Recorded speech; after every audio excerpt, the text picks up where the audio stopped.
Moi! Tänään mä kerron teille töistä, mikä on siinä mielessä vähän inhottavaa, koska mä oon nyt lomalla. Jee! Mutta multa on pyydetty videota tästä aiheesta, joten tässäpä tulee. Mä siis kerron muutaman faktan työnteosta Suomessa ja sit mä selitän vähän siihen liittyvää sanastoa. Ensinnäkin Suomessa työaika on yleensä 8–4, ei siis 9–5 niin kuin monessa muussa maassa. Ja mä en tiedä mistä tää johtuu. Joku kysyi multa joskus, liittyykö se valon määrään, mutta talvella on pimeätä kun sä meet töihin ja kun sä tuut töistä eikä yhdellä tunnilla ole mitään merkitystä. Ja kesällä taas on aina valosaa, joten mä en usko, että se johtuu siitä.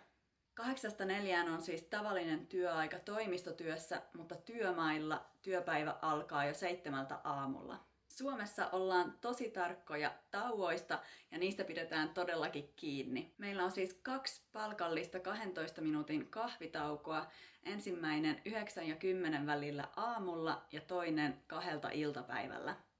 Lounastauko on nykyään yleensä vain puoli tuntia ja se voi olla niinkin aikaisin kuin 11 aamulla, mutta yleensä 11 ja 12 välillä.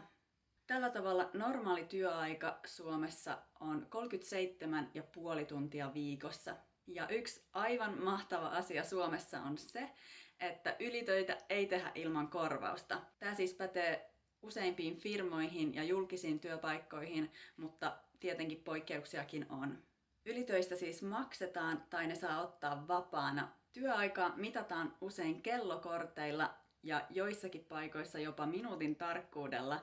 Eli jos sä oot joka päivä 10 minuuttia ylitöissä, niin kuukauden aikana sulle kertyy yli 3 tuntia ekstraa, jonka sä saat ottaa sit vapaana. Eli Suomessa on kyllä aivan mahtavat työolosuhteet. Ja tän kruunaa vielä työterveys.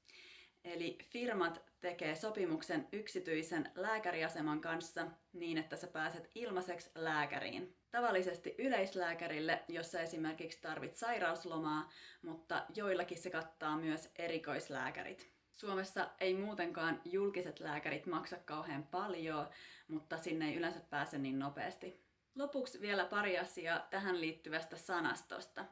Suomessa työstä puhutaan vaan oikeastaan substantiivina.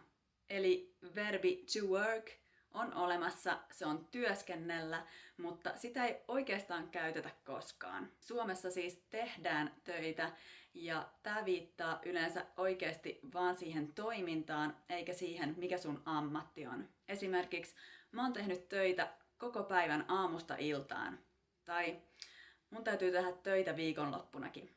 Sitten muutamia esimerkkejä tosi yleisistä lauseista. Niin missä sä ootkaan töissä? Tai mitä sä teet työksessä? Mä oon töissä pankissa. Mä oon töissä Prismassa. Miten sä oot töissä huomenna? Mulla on töitä 10–6. Mä menen töihin 10 ja mä pääsen töistä 6. Toivottavasti tästä oli hyötyä. Jos teillä on vielä jotain kysyttävää, niin kirjoittakaa alas kommentteihin. Nähdään ensi videossa. Moikka!